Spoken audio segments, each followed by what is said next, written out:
In the recent Rasmussen poll, we're up 44 points with Trump at 57, Ron DeSanctimonious at 13, and the rest of them down in single digits, really low. And in the morning consult that just came out, I wanted to see, because, you know, every time you get indicted, I like to check the polls, because one more indictment that I think this election's over.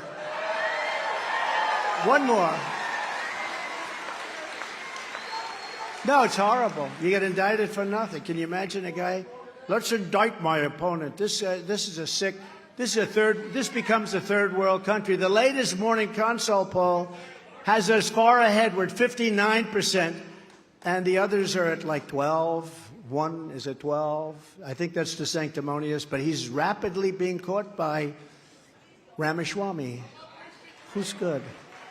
No, Christie's, he's eating right now. He can't be bothered.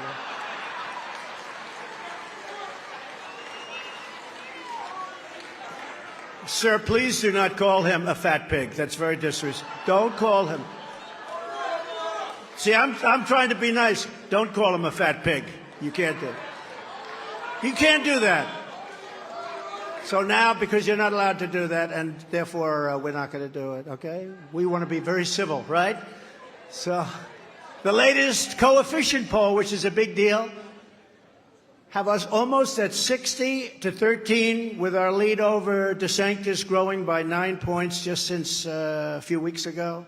And even the recent New York Times poll has us up by 37 points, and that was older, you know, now, and Ron DeSanctimonious. The reason I don't like him is that I got him elected.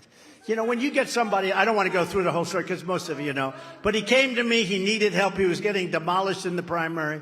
Stupidly, I said, all right, I'll do it. Because I didn't know the guy who was running against. His name was Adam Putnam.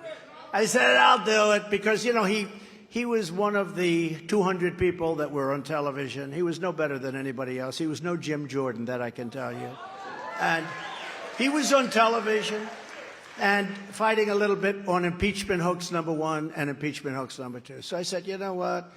I actually told him, if I were Abraham Lincoln, if we brought him back from the dead, and if we brought George Washington back from the dead, and they gave you the greatest endorsement, and they hugged you and kissed you just like you did to Obama, just like, you know, he did and Christie did. Who hugged and kissed Obama harder, DeSantis or Chris Christie? I think Chris Christie. Remember that? He grabbed him. Obama said, get this guy off of me. And that was the end of Romney when that happened. That could have been